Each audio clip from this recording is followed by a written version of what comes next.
Down, ding, when I saw you in a restaurant, I could tell you were no debutante. I ask you for your pleasure, a movie or a measure, or just a cup of tea, and ask if I'm not dreaming away. Hello everyone, that was Debbie Harry, Dreaming. They really don't make songs like they used to anymore. Well, one can always dream. This is Siyam Kozaman, and one thing we can always dream about is alternative and esoteric methods of natural classification.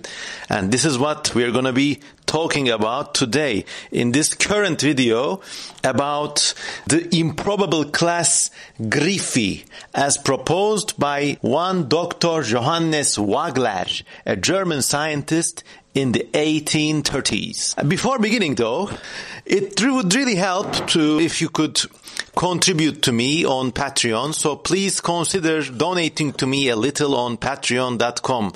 The link is in the video description, and even $1 per month really makes a huge difference for me. Another point I would like to make is please consider, just subscribe, subscribe, and click the fucking bell icon.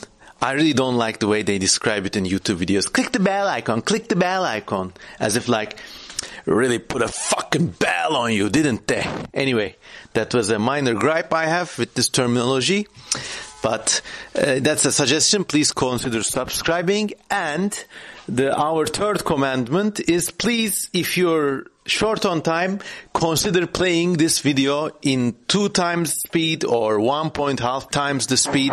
The adjustments are on the lower right hand corner of your YouTube controls, and it makes me sound like a cooler guy. Okay, with these out of the way, let's start. Today we are going to be talking about the improbable class Gryphi, a classificationary unit proposed by one eccentric scientist in the 1830s that unites animals such as monotremes, ichthyosaurs, plesiosaurs, and pterodactyls in a single class. It's really wild. For a number of years I wanted to do this podcast, so I sat down and actually downloaded the book, which you can also see in the link of which you can also see in the video description. So if you just go, you can download this amazing book in which Johann Wagler outlines his classificationary theme for the organization of life in the world. The actual title of the book is called Natürliches System der Amphibien mit vorangehender Classification der Säugethiere und Vögel. Beitrag zur vergleichenden Zoologie von Dr. Johann Wagler. And this was published in 1830. Despite sounding like I know better, actually I'm very bad with the German language, so I could only translate bits and pieces through Google Translate. But even that, I think, gave me an idea of what this book and what these theories are all about. If you are, though, a native German speaker, you probably will notice I may have made some mistakes, so feel free to correct me. Okay, so this book was published in 1830. Now, in these days, the German people, it had been a while since they had politically unified, but, they really wanted to prove themselves in the world. They wanted to leave their mark on the natural sciences, let's say. And Johann Wagler was a multifaceted zoologist. I mean, he was born in the year 1800. He studied in the Ludwig Maximilian University of Munich. And then he was basically a big collector of parrots and reptiles from all around the world. Actually has another book called Monographia Psittacorum, which he published in 1830, and which is all about the parrots of the world. And so, he was not just an eccentric theorist. He was, at the time, an established and published author who was very well versed in zoology of those times, of course. But also keep in mind that in these days, the evolutionary theory had not been understood in the way it was understood in Darwin's time. So, people were really still not certain about how life forms came to be and how they diversified. So Wagler, let's say, while collecting all these reptiles and birds, seems to have developed this theory in his own intuition or through his own experiences. It doesn't sound like, I mean, when you read it, it's not like an eccentric's work that he seems to have put some thought into it. And also, it's also worth noting that Johann Wagler died of an accidental self-inflicted gunshot wound while collecting birds. So, at least he died doing what he likes best. So, that's a sad ending. Of course, when I read things like this, it's in the 1800s. The surveillance isn't as pervasive. So, was the gunshot wound really self-inflicted? It's a question worth asking. Okay, anyways, so today we're going to go over this very, very interesting theory. And actually we're going to look at the interesting way Wagler has classified not just these sort of Gryphi creatures, but the way he has classified basically all life forms. I mean, look, this is very interesting.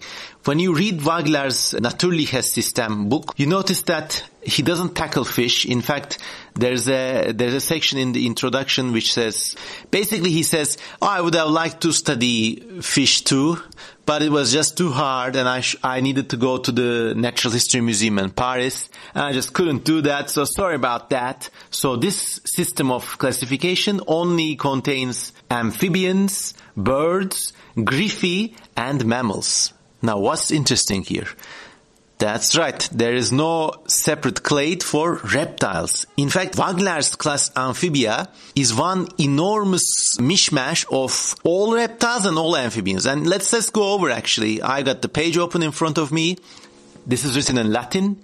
Conspectus generum amphibiorum secundum eorum affinitates dispositorum.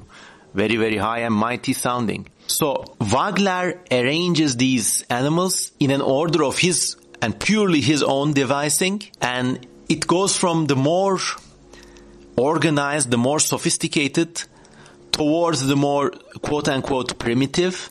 And in fact, this kind of thought permeated all of Wagler's ideas in this study, because he basically sees all nature.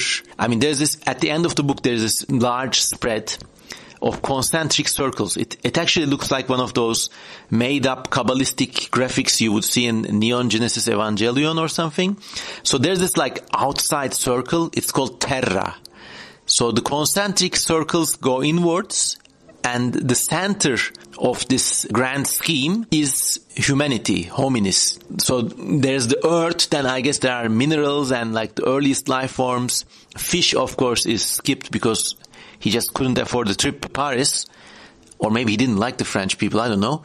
But then there are the circles of amphibia. Inside amphibia there's a circle of aves, birds. Then there's a cycle of Gryphi, which are these strange things we're gonna deal with. And then there's mammalia, and then there's people, humans. So Wagner seems to believe that all creation strives towards this human-like ideal form. Of course, maybe it goes even beyond humans if given enough time, but we just don't know.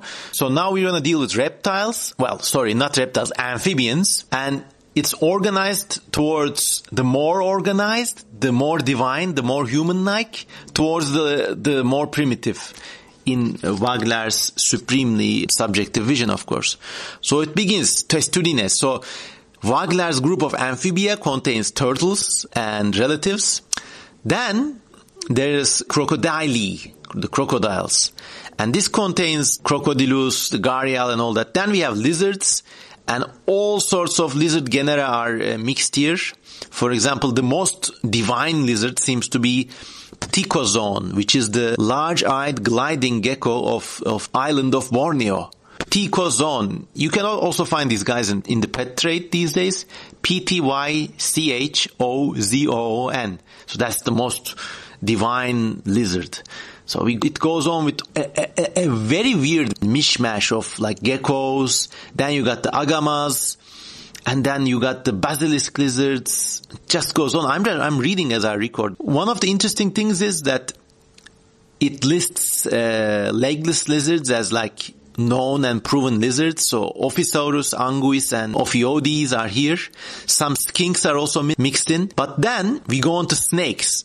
It starts with the sea snakes. So according to Wagler, the sea snakes are the most divine snakes of them all. Hydrophis, and it then goes on with boa, herpeton, crotalus, the rattlesnake, echis, some vipers. The thread snakes are also here. But then there's another class, as distinct as snakes and lizards, and this is called angues. And it's really strange to me why, for example, the legless lizards, the Ophisaurus, well, we now know them as Pseudopus, the Sheltopusix, the slowworms, they are not in the Angues group, but they're in a group of their own. According to Wagler, this group Angues contains a mishmash of amphisbaenians, legless skinks, and that's all. Then this is closely followed by Caecilians, those legless amphibians that feed their own young with the bits of their own skin. And then we got the frogs. And it's very interesting to consider that all of these are one group. For Wagler, there is no distinction between reptile and amphibian. These are all amphibians. So then you got all the frogs. It's very funny because one of the most divine frogs seems to be Xenopus, which is the beady-eyed, silly-looking lab frog, those pale guys. What's the common name? I see them in pet shops all the time, and those things are great. The African clawed frog, those like meaty little manlet type frogs. So they are the most advanced. Then the group of frogs actually also includes salamanders, but in a very strange way. Salamandra, triton. So these are all lumped in with the true frogs themselves. And it's very interesting because Caecilians were separate. So I think in his mind, first you had these amphibians, then you had the Caecilians, which were like a kind of snake-like crossover amphibians. Then it goes on to angues and snakes, and then lizards. So the legs are, as they move closer to the highest order of the universe, the legs seem to be lost and regained. Caecilians seem to be the frog's way of advancing into snakedom, and later on lizarddom and crocodiledom and turtledom. And at the very end, there's this other group, which seems to be the most primitive group of them all, of all amphibians. And this is called Ichthyodi. And this contains a 6 genuses. One of them is called Pelusius. Let's see what this guy is. And these like arbitrary distinctions and mergings, they're what makes this classification so unique. So Pelusius is actually a kind of catfish. According to Wagler, this Pelusius catfish is actually a group of amphibian, which is very interesting to consider.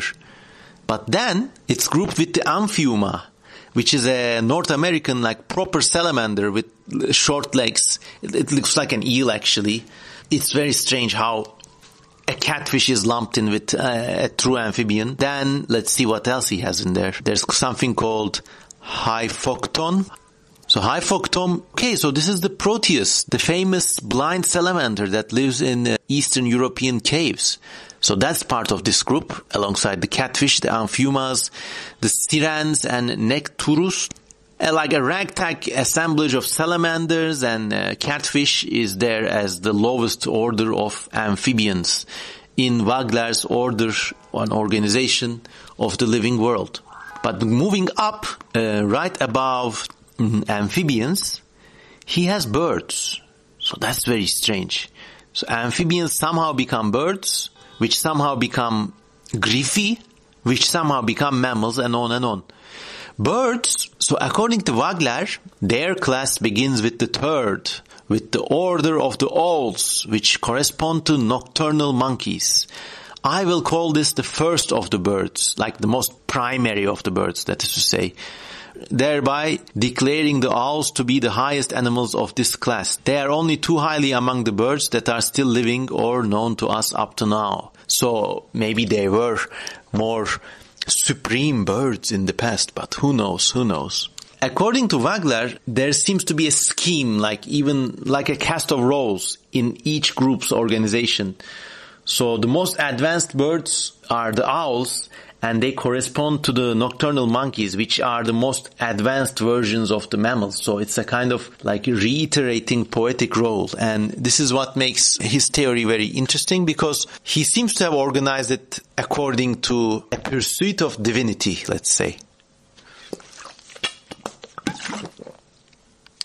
And I translated these from Google Translate, so I might be making some mistakes. I, of course, kind of scrubbed over the English a bit.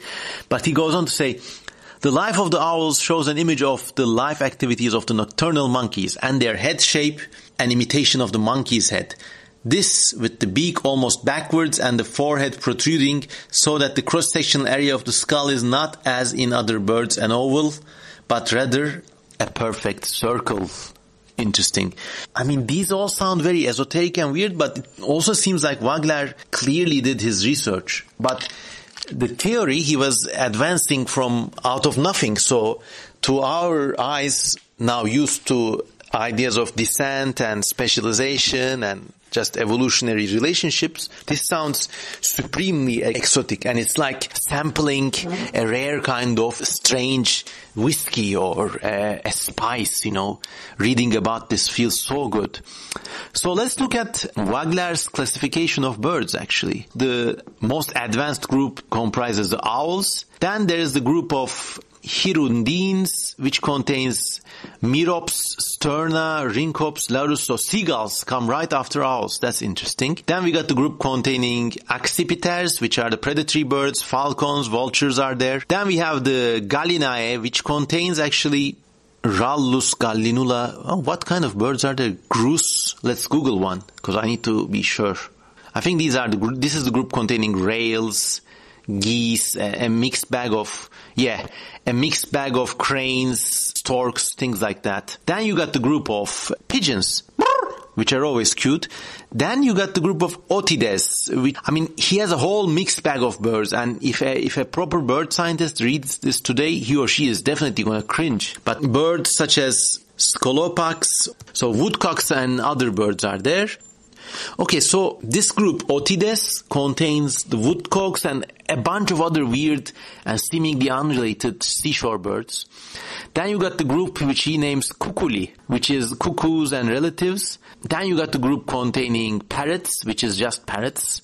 Then you got a group called passers, but these are not the passerine birds that we know.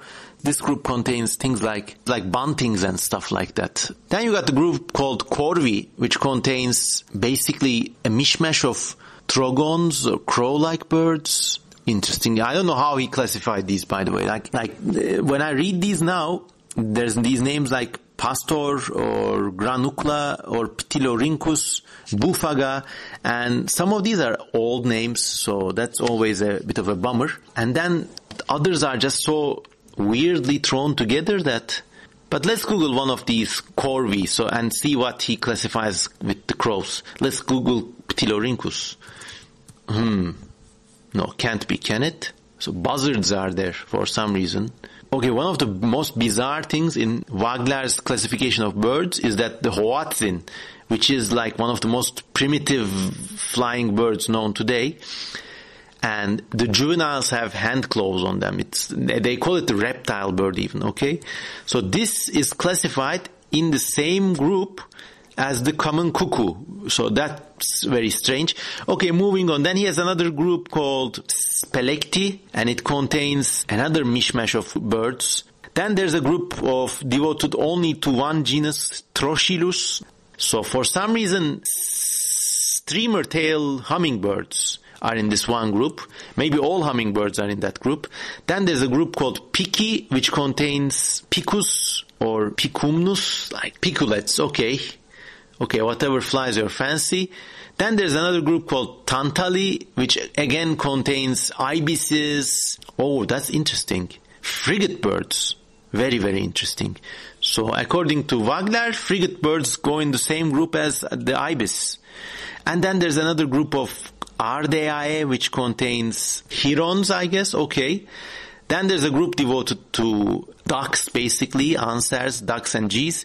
And then there's a group dedicated to strutioforms, which are ostriches and what we today call retite birds. Okay. And this contains basically all today's retites. So rhea birds are there, casuarius, the cassowaries are there, strutio, the common ostrich is there, but then there are some other names.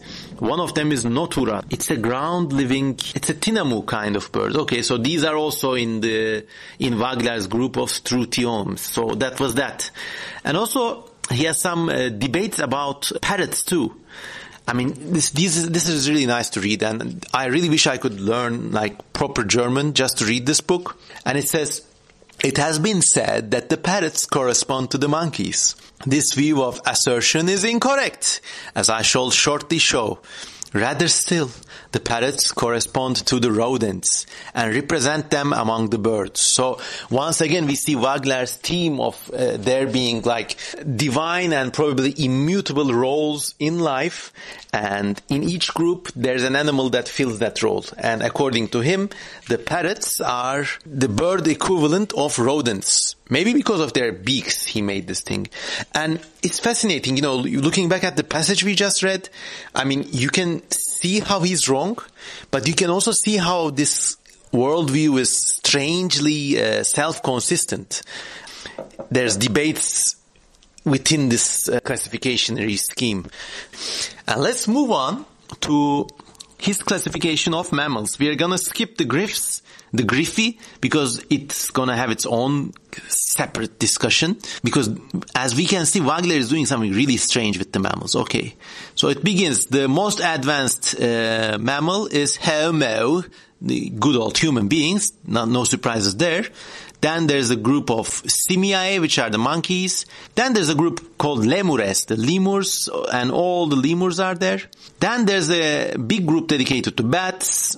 And these are all there, basically, many bat species, Nycteris, Rhinolophus, Desmodus, Sacopteryx, so on and so forth. Okay, so far so good. I mean, nothing out of the ordinary. But then you get to this section called Saurices, which are like Sorex-like animals, like shrews and relatives, I guess. So the Talpa, the good old mole, is here. The Rhinoster, the Desman, which with the star-like nose, is there.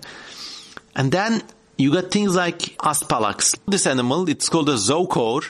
It's an eyeless mole-like thing, but it's actually a rodent of the family Spalacidae. He puts together these weird rodents with the moles.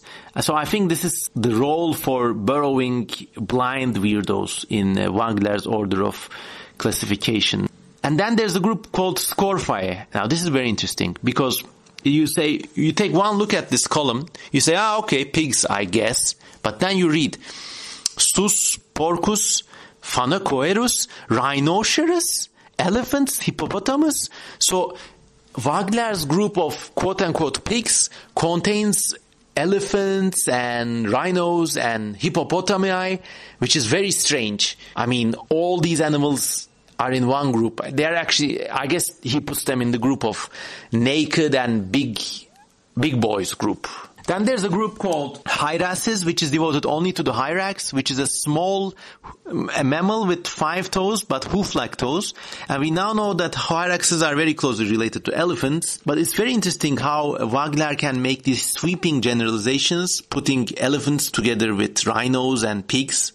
But then he also notices that there's something distinct about the hyrax. So it's always strange to me how he doesn't put 2 and 2 together and he tries to go in another way. Then there's a group of glires, however you spell it. And this contains all the rodents, basically, along with a few surprises, I guess. Rabbits are also here. But it's mostly rodents and rodent-like things.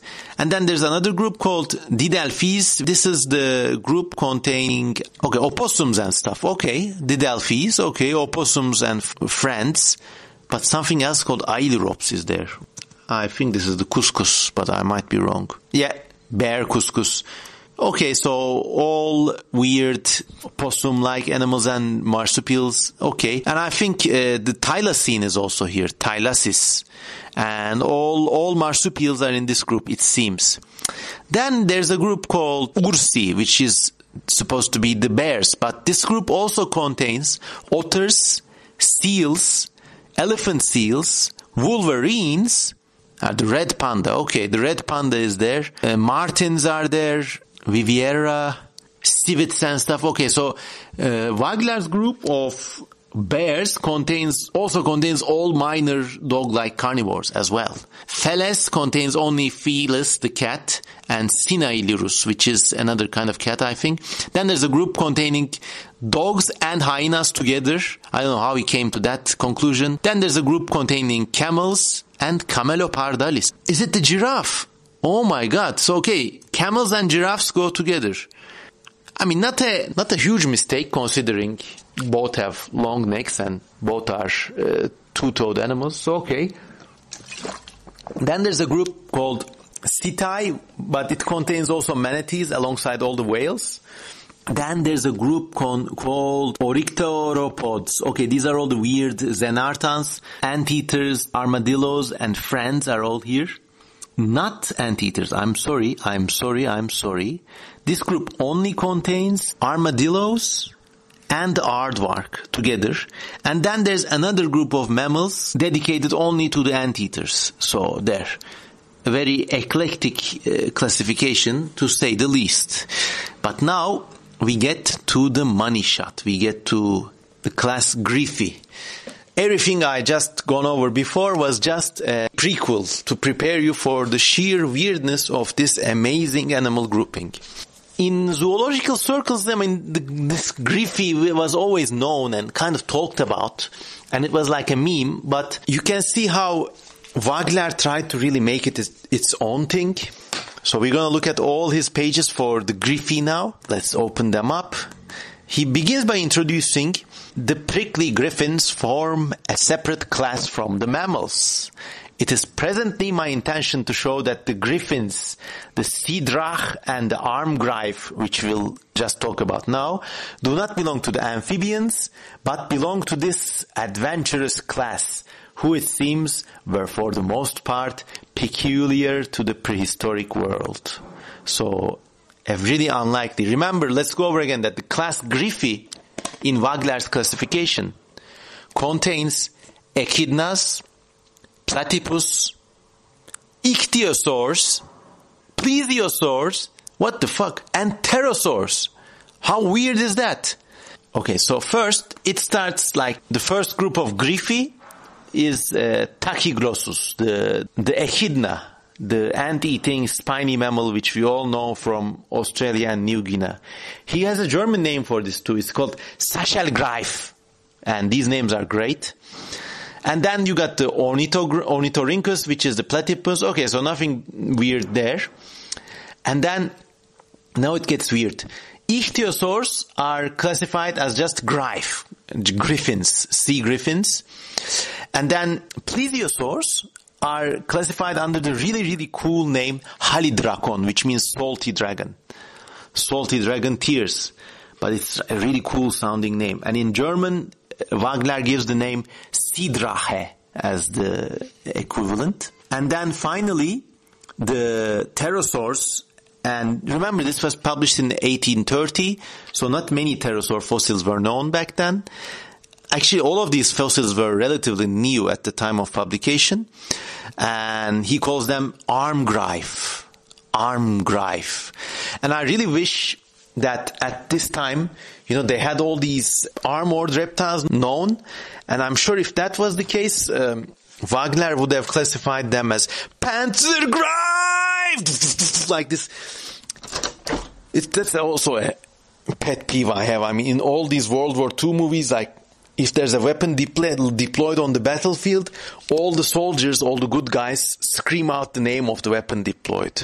Just to make it seem cooler, I guess. Especially in Saving Private Ryan, it's like, Tiger Tank! Or like, I don't know. Especially in those like atrocious Call of Duty games. Panzer Shrek! That kind of thing. So that's always, when I read these pages, that immediately came to my mind. Like, if armored reptiles were known, I'm pretty sure Wagler would have called them Panzergreif. Or would he? Because the word Panzer applies to tanks, which were invented a century later, so maybe actually the word came later, so maybe he wouldn't have called them Panzergreif, I don't know. Anyways, I drifted off into a weird tangent. Let's get on with the Gryphi classification. Armgreif. According to Wagler, Pterosaurs, strangely enough, did not fly. Actually, he has a skeletal reconstruction in this book. You can download it. It's in the video description. Just download it and see it for yourself. And the way he reconstructs the pterosaur, it's extremely platypus-like.